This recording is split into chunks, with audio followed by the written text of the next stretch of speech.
Call us at 404-892-2703 on News and Talk 1380, WAOK. Welcome back to News and Talk 1380 WAOK. It's Mo Ivory, and I'm here with you all week long from 10 a.m.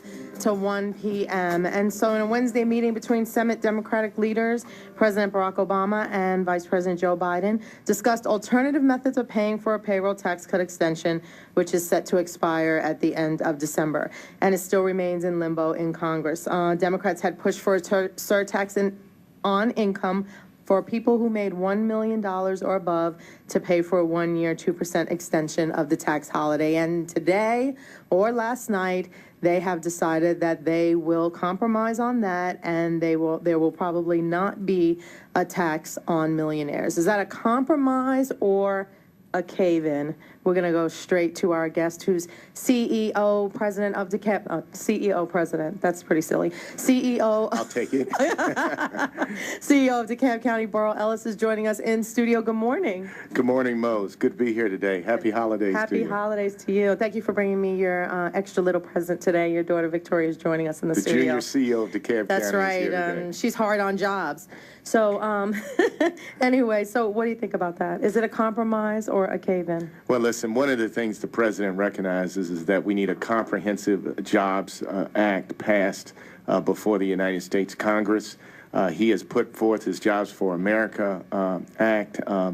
The Congress needs to act, and they need to act now. Working families need relief. We need to have the payroll tax cut extended. It will expire at the end of the year. Working families depend upon that extra $1,500 a year on average. And the president right now doesn't have a Congress that he can work with to get those things accomplished. And we need relief, and we can't wait. I think he recognizes how important the extension of that tax cut is and how many working families depend on it. He's having to make some tough choices right now. I know that the president is pushing for equity in taxes, and that means that those who make the most should be paying the higher amount of taxes. That's only fair, that's only equitable. But the political reality is that sometimes you have to make some compromises because, as I say, we seldom get everything we want right away. It would be wonderful to get that comprehensive act passed as a package, but he is having to piecemeal it right now and having to make some of those types of decisions and compromises. Sure. Well, you certainly have to make a lot of decisions in your job every day, and I know that you plan to unveil the 2012 budget for DeKalb County today. Do you want to talk a little bit about that? Well, again, our biggest concern is that we take significant action for the citizens. We know that this recession has impacted working families across the board, and we want to minimize that hardship going forward. And so we've got a budget that has no millage increase in it that I'll unveil today. That means no increase in our tax rate. We're going to be funding all holidays and no furloughs because our public employees, those people, those hardworking people who get up every day and who teach our kids in school, and they pick up our trash, and they keep us safe, and they deliver the quality services all of us depend on in order to live our lives each and every day and have got no cost of living adjustment, that we know that those folks have been hit hard. And so we've got a budget that is going to be tight and tough. Our revenues have continued to fall as the real estate markets have fallen, but at the same time, we're going to bring about continued innovation, advanced technology, and efficiencies to deliver quality services to our people. Great. And so talking about the real estate market falling, and I mean, foreclosures are always a huge, big issue. What is going on in DeKalb in terms of the foreclosures, and what can you do to get people back in their homes? Well, this market, again, has been tough. We're the third largest county, or the third highest number of foreclosures in the region have hit DeKalb County behind Fulton and Gwinnett. But we're doing some significant things. We have a number of housing initiatives where we partner with the private sector. We call that One DeKalb Lives. Those are, we put all of our housing initiatives under that umbrella of One DeKalb. Our latest program, which we're very excited about, is called our Good Neighbor Next Door program, where we're taking homes that have been vacated as a result of foreclosures in quality neighborhoods. So these aren't rundown homes and these aren't rundown neighborhoods. In fact, we launched it in the neighborhood that I live in, and the bank president who we're partnering with, Citizens Trust Bank, he lives in that neighborhood. Wow. And a number of other elected and public officials live in the neighborhood. And one of our police officers and her son were able to get a home discounted at 50%. This is made available to police officers, firefighters, and other first responders, and to public school teachers.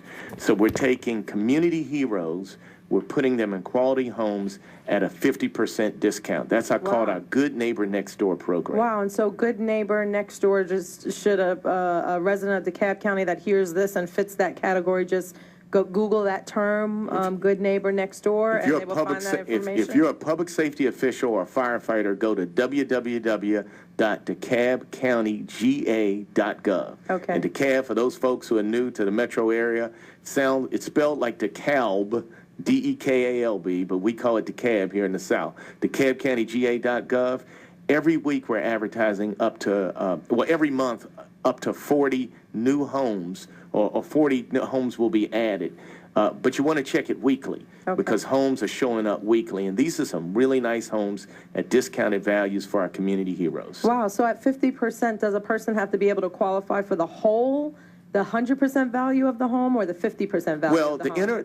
The neat part about the program is that you qualify at the full value of the home, but then you purchase it at the 50% discounted rate. Okay. So you get a discount on your mortgage, but it doesn't devalue the value of homes in the neighborhood. Oh, that's awesome. So you get a community hero, you get property values being sustained and undergirded, because these homes that were vacant and bank-owned are now going to have families in them, hardworking families, public servants, first responders, teachers, the kind of people that we all want to have as our neighbors. Have as neighbors. Yeah. Awesome. That's awesome.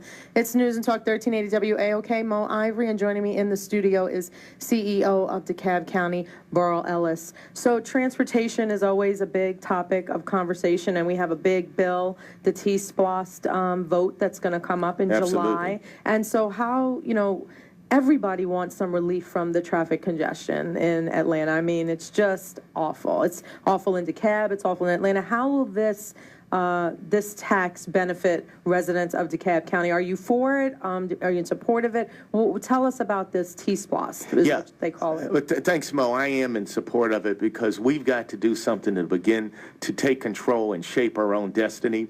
We know we have a real traffic congestion problem in Metro Atlanta. Everybody knows it. We have an opportunity through this 1-cent sales tax over a 10-year period to provide traffic and transportation improvements. And DeKalb County will be the recipient of approximately $1.3 billion of $6.1 billion of improvements over the next 10 years. That's about 21% of the improvements coming directly to DeKalb County. That's a significant return on the investment that we've made in DeKalb County by paying the extra MARTA penny and our other investments in transportation infrastructure over the last 40 years.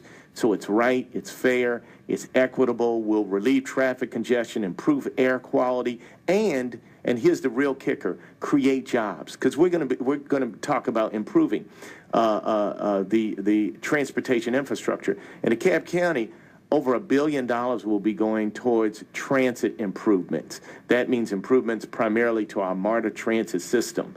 And so that's good. We've always been at the forefront of transit and being innovative and progressive in DeKalb County. I believe we should continue to do that, and it's a good thing. We should pass the referendum. And look for that to be coming up for vote on July 8th in the summer of 2012. And if you want to find more information about that, you can really just Google T-SPLOST in Georgia or in metro area, and you'll find out more information about that. I'll get some websites for you. But we're here on News and Talk 1380 WAOK, sitting in on a conversation with CEO of DeKalb County, Burl Ellis. If you want to give us a call, have any questions, 404-892-2703. He's going to stick with us. We're going to talk about some more things going on in DeKalb right here on News and Talk 1380 WAOK.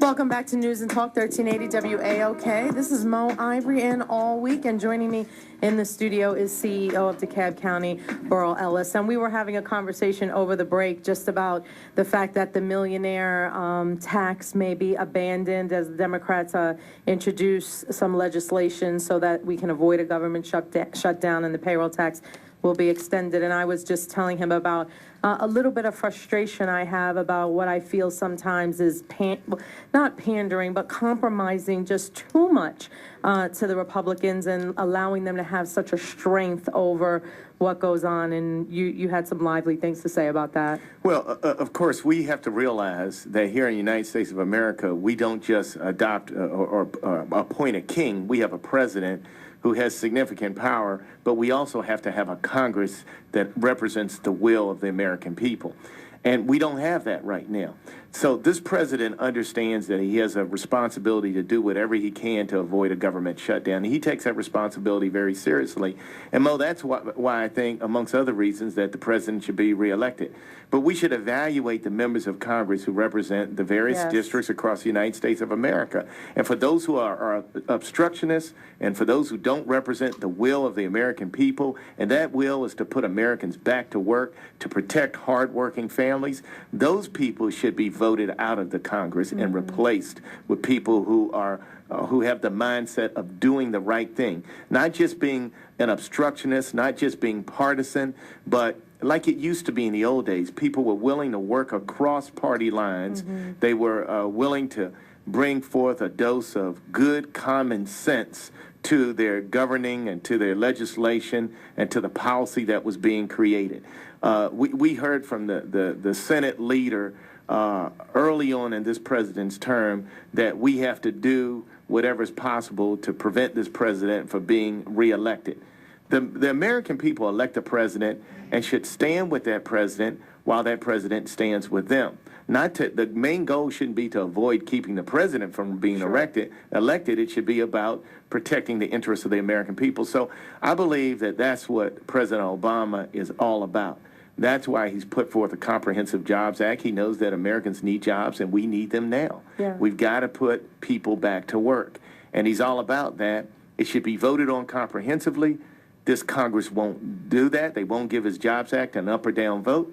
And so what we've got to do is he's got to piecemeal it and make some compromises along the way. But we shouldn't forget what is being done now. We shouldn't have these short memories because the election is just a few months away. It's next November, and a lot of people are hoping that we'll either forget or they won't be held responsible. But we've got to look at the members of Congress. We've got to check out their voting records, and we've got to hold them accountable as well. Sure. And speaking of jobs, is there anything that you feel you can do on the local level to incentivize job creation? Absolutely. One of the key components of the President's Jobs Act is to repair the nation's crumbling infrastructure, and in doing that, create jobs.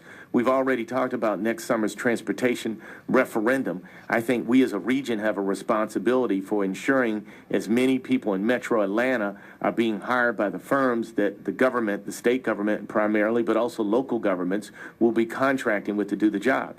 And in DeKalb County, we're going to be repairing over the next 8.5 years our water and sewer system. We've got an aging system. We'll be doing $1.4 billion of improvements to that system over that time period.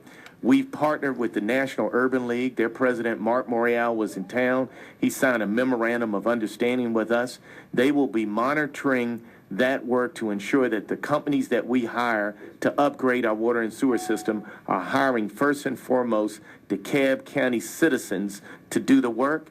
We're also partnering with our technical colleges and our labor unions and Goodwill Industries to ensure that those citizens are trained and ready to do the work. So we're actually taking our citizens who are paying for these upgrades, and we're going to be putting them back to work. That's awesome. Let's go to the lines and talk to a couple of people. Dee Dee, how are you? You and yourself? Good. That's good. I'm listening to our CEO, and I was just wondering, is he running for president, or is he going to be on the president, the committee the head of the committee to elect the president? Because I tell you, he just sounded so presidential. Well, right now, I'm going to support President Obama's reelection. He's been a great partner to counties and cities across the United States. He's standing up for the American people. I think he's doing a phenomenal job, and he's got my support for re-election in 2012. My plans are to run for re-election myself. I thoroughly enjoy representing the people of DeKalb County, and we'll do that, and then we'll just see what's next after that. But thank you very much for that compliment, and I'm going to run myself for re-election, and I'm going to support the re-election of President Obama. Well, you sound presidential, and you sure look presidential today as well as you go to unveil the budget. And you brought your daughter in with you today, and you were telling me that she was a little under the weather this past week and out today. I mean, how do you balance family and work with all that you have to do? I mean, it's the holidays. You need to get a Christmas tree. How is that? Well, first of all, I believe in the power of partnerships, and I have a wonderful partner in my wife, so we share our parenting duties. My daughter's had a fever, but actually she broke the fever. But she knew that I was coming on WAOK this morning, and she wanted to be here and witness that. So the deal we cut is that she's here today, but she'll be in school tomorrow, and she's got to give a report back to her classmates. Oh, well, that is absolute teaching on the job, right? Yeah, that's right. She's the junior CEO for the day. I love that. Let's go to the phones. Gideon, how are you? Peace and blessings to you and CEO Burl Ellis and his family. Peace and blessings to you. I just wanted, for a country boy cotton picker, maybe you can explain this to me, because when we look across America, the landscape, it is corporations that push the economic engine of this country. They do basically bring in the work. But if you're having corporations and the manufacturing moving out of America to these first world countries, America, in my opinion, is the third world country, how then can the president represent the poor when it is the corporations that bring in the tax base, which is why the 1% has control over the rest of us? So I guess simply my question is, if they're moving manufacturing, if we don't manufacture anything in this country, or dwindling manufacturing, and the CEOs, the corporate entities are the ones that are the main engine of the economics of this country, what then does the poor, what position, what job then do the poor have when the manufacturing jobs are being moved and the corporations are the main economic engine of this country? How can then the president represent the poor? Yeah, thank you for that question, and I think you're right. Corporations have major lobbying arms and powerful influence over legislation. However, the president is the people's lobbyist, and that is the essential role of the presidency of the United States, to represent the interests of the people and to ensure that the corporate interests do the right thing. And I think that's what we've seen in President Obama. We've seen a president who's willing to stand up to ensure that these institutions are about doing the right thing, that they're being fair and equitable, and he's working every day to protect the interests of the American people. Well, thank you so much for joining us, CEO Burl Ellis of DeKalb County. Merry Christmas to you and your family. Merry Christmas to you as well. Thank you, Mo. You're welcome, and I'm glad to have you back as often as you like. This is Mo Ivory at News and Talk 1380 WAOK. Give us a call, 404-892-2703. Welcome back to News and Talk 1380 WAOK. It's 11 a.m., around 11:06 on another beautiful day in Atlanta, 70 degrees. I hope you're enjoying the weather getting outside. It's Mo Ivory, and joining me still is hanging around for a little while longer, I'm so glad, is CEO of DeKalb County, Burl Ellis.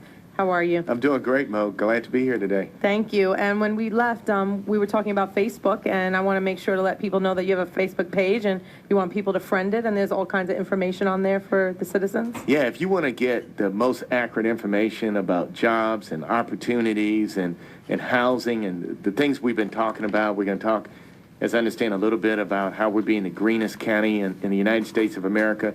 Get accurate information. You can go right to my Facebook page. Friend me on Facebook. I'd love to have you as a part of that, and we'll get you what you need and make sure you get it right.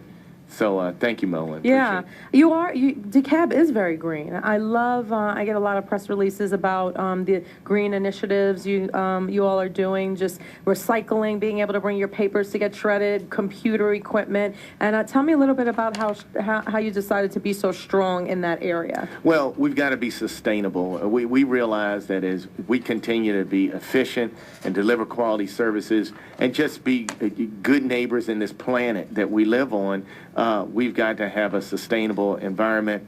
We want to be in the forefront of sustainability. We want to be the sustainability capital of the United States of America. And we have this vision of being the greenest urban county in America. I initially said the greenest county, but somebody put me on the truthometer and said there's some county out in Montana with windmills and turbines. No industry that might be slightly greener than DeKalb. Right. But in terms of urban counties, we're at the forefront of green innovation and technology. About a month ago, we broke ground for a new facility at one of our landfills where we're going to be taking methane gas from the landfill, something that's currently just being burned off, and converting it into compressed natural gas or automobile fuel. This is clean, this is green, it's efficient, it's going to be low cost to us to produce. We'll be fueling all of our sanitation vehicles, and then eventually we'll be selling it off to other governments and to individuals to fuel their vehicles. So it will be revenue producing, it's going to be cost savings, and it's going to be clean and green. It's just one example of an exciting initiative that's both innovative and the right thing to do that we're very proud of in DeKalb County. No, that sounds great. Let's go to the phone lines. If you have a question for DeKalb County CEO Burl Ellis, give us a call, 404-892-2703. Hi, James. Good morning. Good morning. And to your guests, much respect to both of you guys, particularly the CEO. Thank you, James. And Mo, can I go back to your question of compromise? Sure. Okay, and this is just my opinion, and this is just my opinion alone. I am not trying to get anybody to go along with me. But the way I see this whole thing is, I think the president's problem is his priorities versus the priority of the electorate. And I think I heard the CEO said that he is not a king, but he's going to have to deal with the electorate. And it goes back to his first 2 years in his presidency where he focused on his priorities rather than what the people wanted, which was jobs and economics.